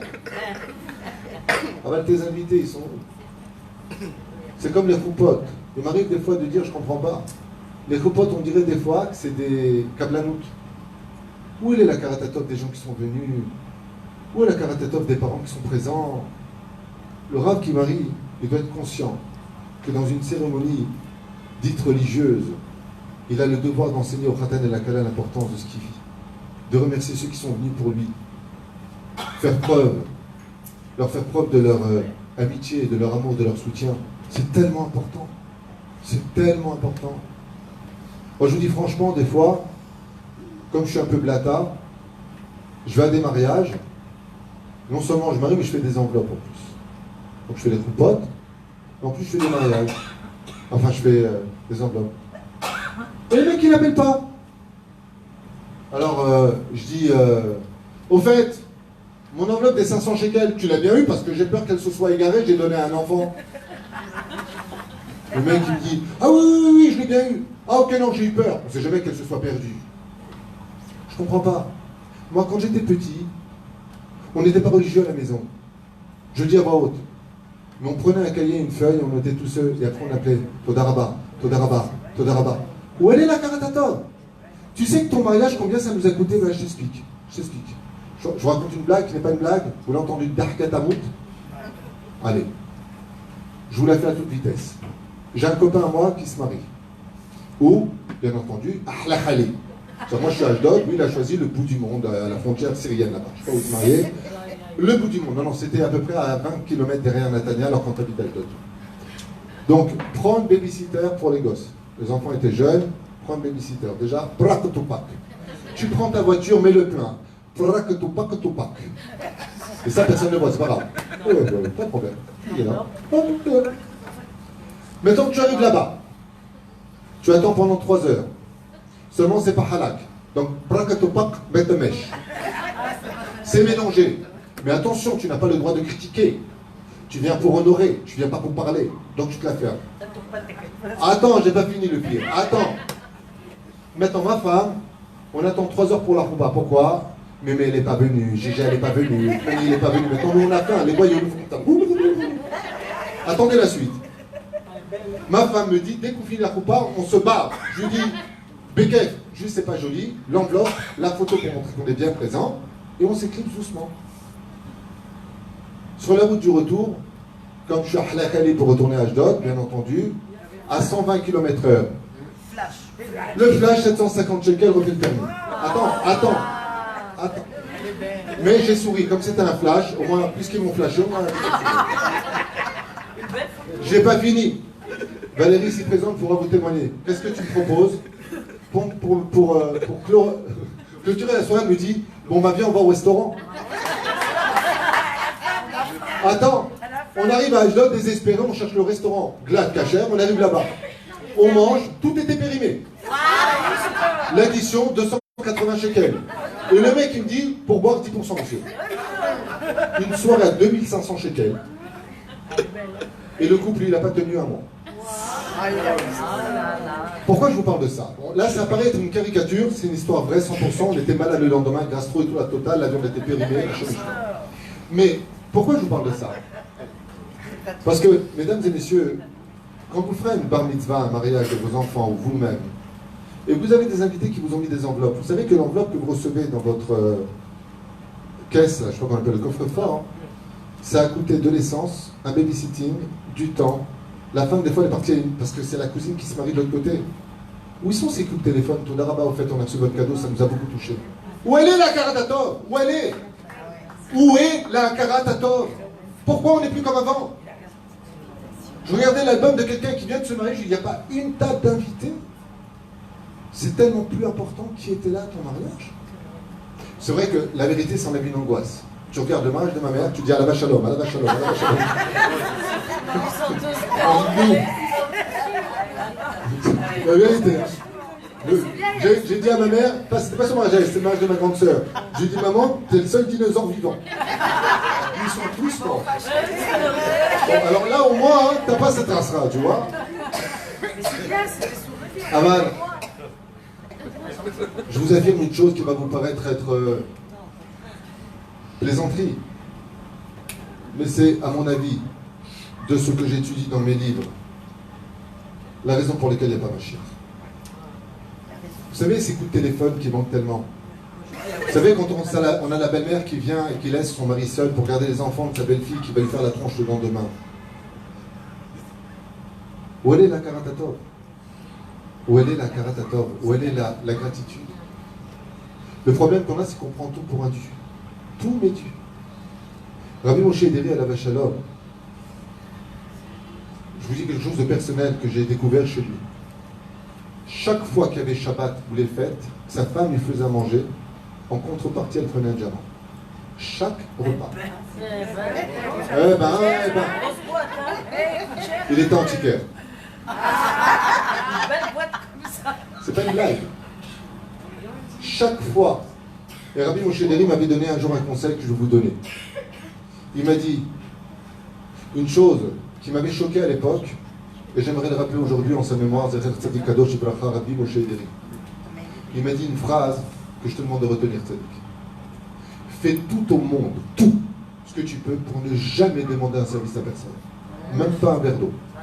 Parce que tu le devras toute ta vie. Ça veut dire si tu es crevé comme ça, boite, va chercher ton truc et ne demande pas le service. Alors dans ce cas-là, tu vas me dire, mais attends, je comprends pas. Comment le monde il va tenir sur le chesed? Alors quand tu demandes un service à l'autre, il dit, Nachon, le chesed c'est important, mais après toute ta vie, n'oublie pas que cet homme-là il t'a apporté un verre d'eau. N'oublie pas. Regardez ce que prétendent les Arabes aujourd'hui dans notre pays, le pays d'Israël. Ouais, mais c'est nous qui vous avons construit vos maisons. Et alors, on t'a payé pour ça. Tu veux qu'on te laisse dans ton coin? Ouais, mais on vous a quand même construit vos maisons. Ça, je dis merci. C'est vrai. Tu nous lances des missiles, tu nous fais du mal. Mais eux, ils te disent, ouais, mais on t'a construit ta maison.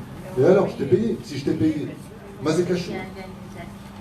Ça veut dire que tout le monde sait que ça tient sur cela. Je finis ma liste parce que je ne veux pas vous tarder puisque j'habite à Ashdod chez ma femme.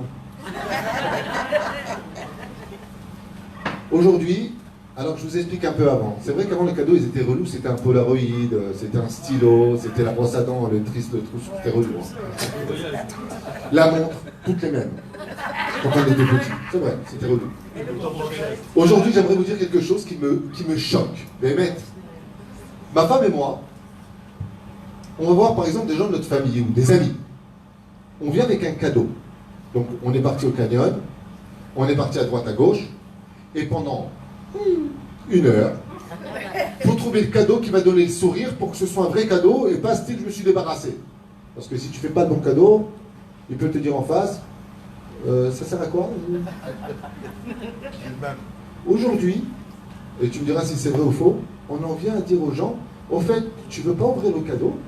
C'est-à-dire que tu viens, tu fais un cadeau, tu as tourné pendant 50 minutes dans un canyon, à te crever les yeux à savoir qu'est-ce que tu veux lui acheter, faire une carte, le machin. Tu arrives, les gens, comment ils font, Valérie?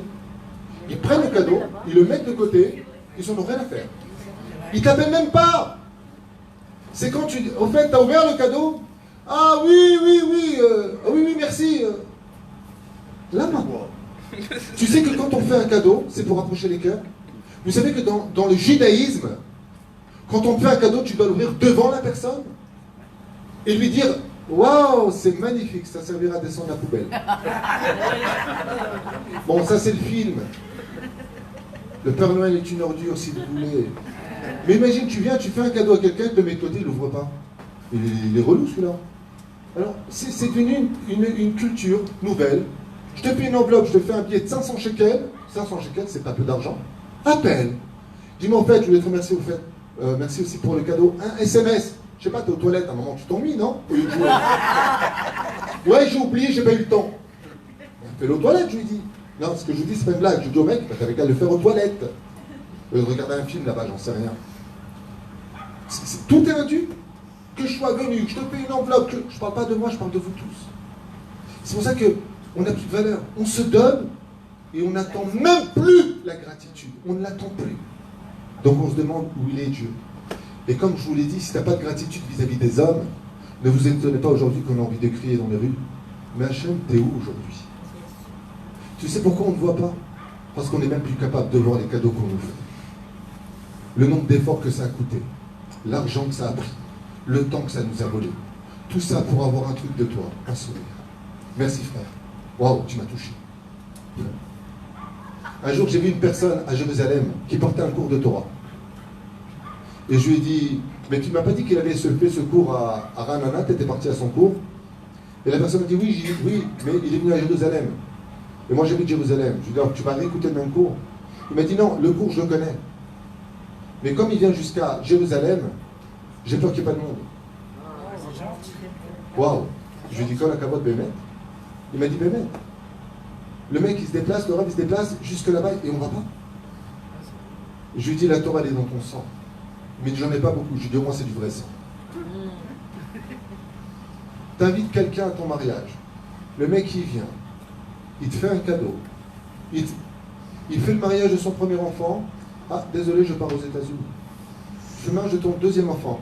Ah, désolé, je pars en vacances au Golan. Je fais mariage de ton... Habibi, yeshra karatatov. Yeshra karatatov. Moi, j'ai connu un tzaddik à Jérusalem qui a annulé un voyage parce que son copain qui est venu à la bar mitzvah de son fils faisait la bar mitzvah. Il a annulé son billet d'avion, c'était un charter. Ouais. Il a annulé le charter.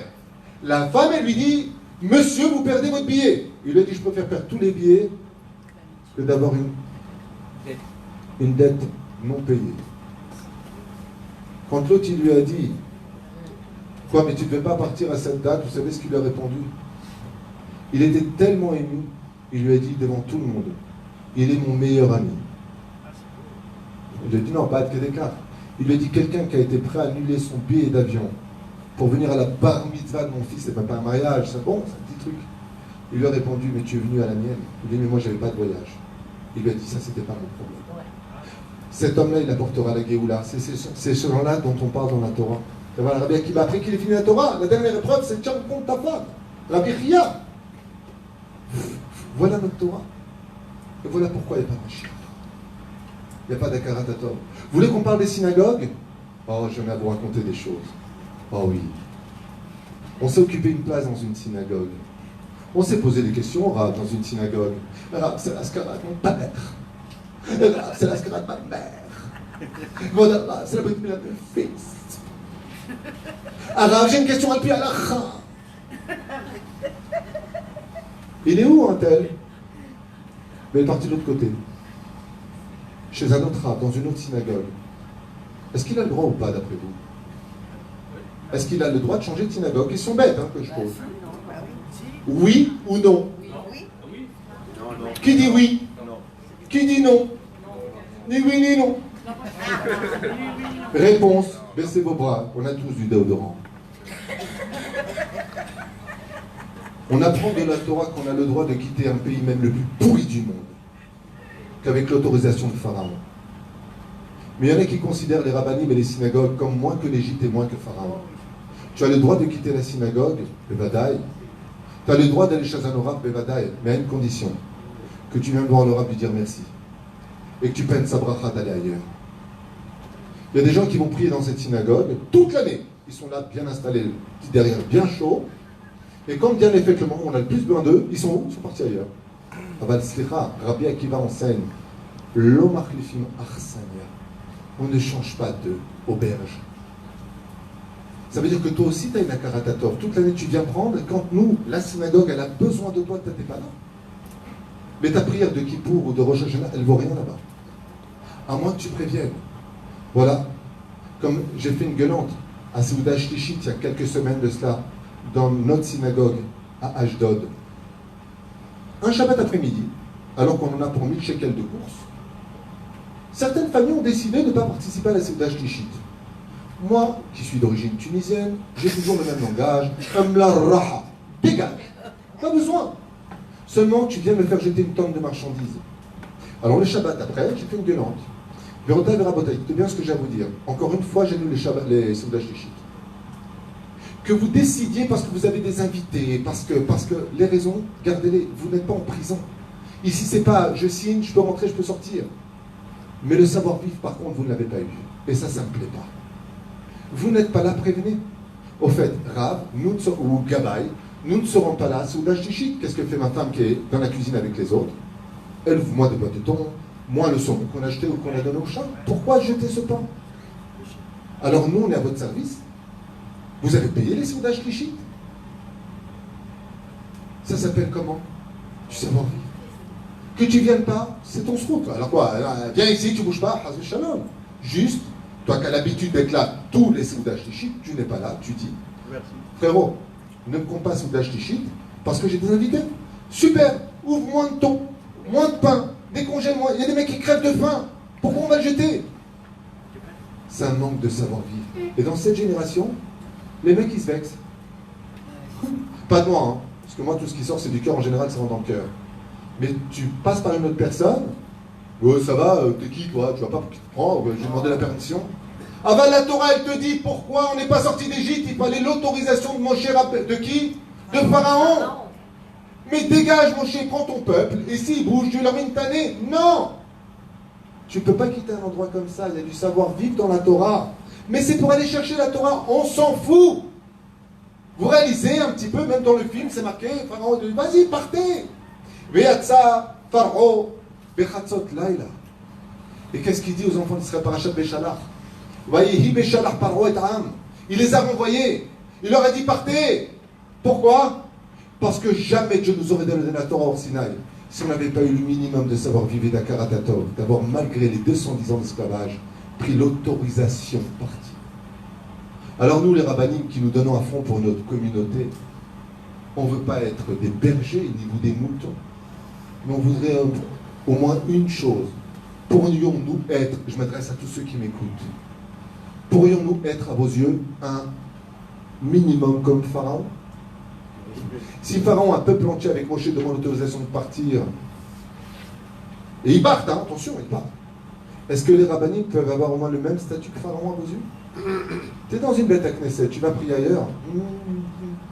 Goodbye, ne m'écris plus. On n'est pas des sectes, on ne cherche pas à faire des fidèles. Mes frères et mes sœurs. Moi, je dis ouvertement dans ma communauté, que ce soit à Tête-Vave, que ce soit à City, que ce soit à Bezrat Hashem, on construira avec l'aide d'Hachem. Celui qui ne grandit plus dans notre synagogue, je lui ai toujours demandé la même phrase. Tu ne grandis plus en Torah chez moi, je t'interdis de venir ici. On n'est pas des sectes. Il n'y a pas le côté oh, j'ai plein d'élèves. On n'est pas là pour ça. Moi, mes propres élèves, aujourd'hui, je les rends des rabbinim. Je veux qu'ils enseignent eux la Torah. Et je suis fier d'eux. Je n'aime pas être le maître de centimètres qui vont faire des millimètres. Ça ne m'intéresse pas. Il n'y a pas de berger et de mouton. On est une équipe.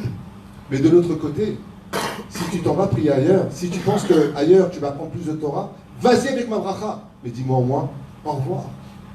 Quand tu vois des gens qui ont prié chez toi pendant 10 ans, tu as marié leurs enfants, tu t'es occupé d'eux, du jour au lendemain, les mecs ils viennent plus. Ils prient où? Dans une autre rue, juste à côté. Alors il me regarde, vous ne dites pas bonjour, ah? Non. Il me dit pourquoi? Je dis pour t'apprendre à dire au revoir.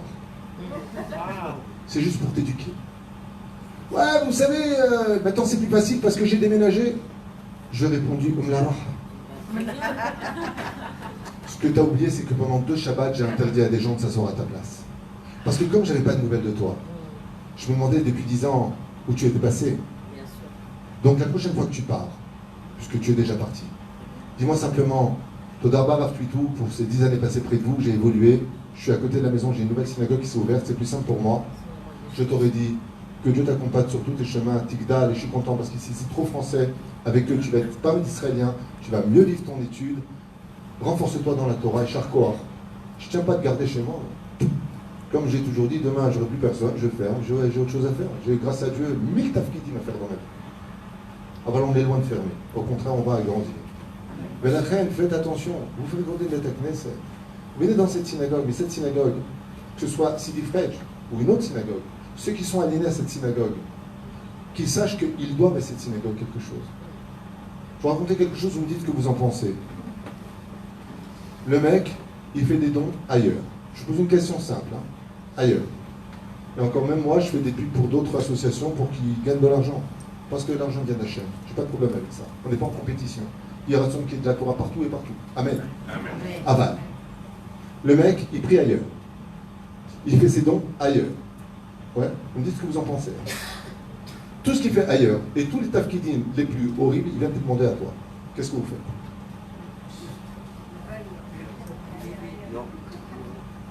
Plus que ça encore. Ils prient, ils ont leur communauté, ils font la scarotte, rap on fait chez vous.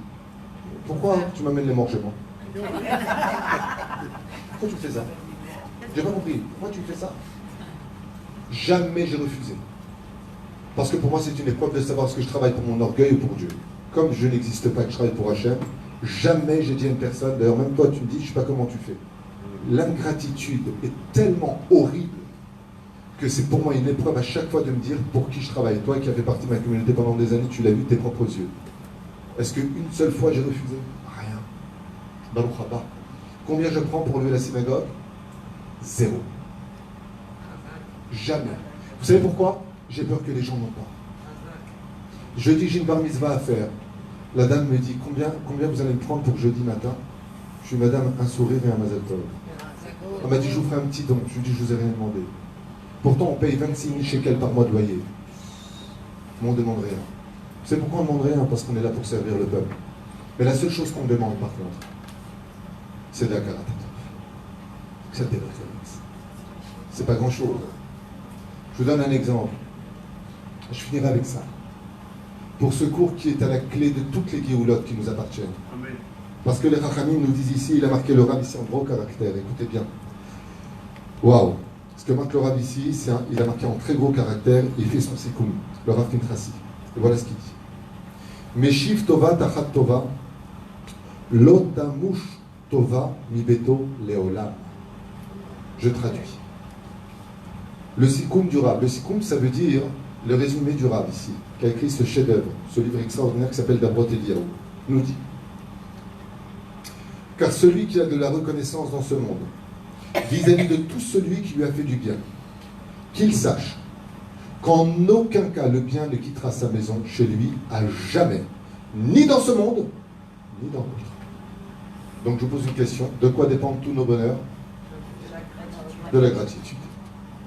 Ça a commencé par l'ingratitude d'Adam Arishon sur Ève, et ça se perpétue dans nos souffrances aujourd'hui à cause d'une chose. Nos soldats, nos yeshivot. Le mérite de la Torah nous permet de vivre en Eretz Israël. Et il y en a qui n'ont pas la gratitude de ceux qui étudient la Torah. Nos enfants qui sont à l'armée, dans nos frontières et qui courent à risquer leur vie pour nous, n'ont pas la gratitude de ceux qui sont yeshiva. Comment vous voulez qu'il y ait les Géoula? Si j'ai pas de gratitude pour toi, mon fils, Kol HaKavod, t'étudies la Torah dans une période, en 2018, avec un chapeau, une redingote, on te prend pour un parasite, t'es là avec une Gemara, tu te donnes à fond, comme mon fils qui vit à une... comment il s'appelle? Non.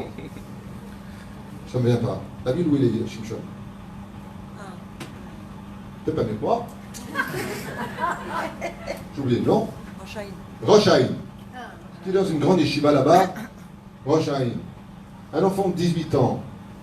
1m85, bien un arabe, balèze, beau gosse, mon fils.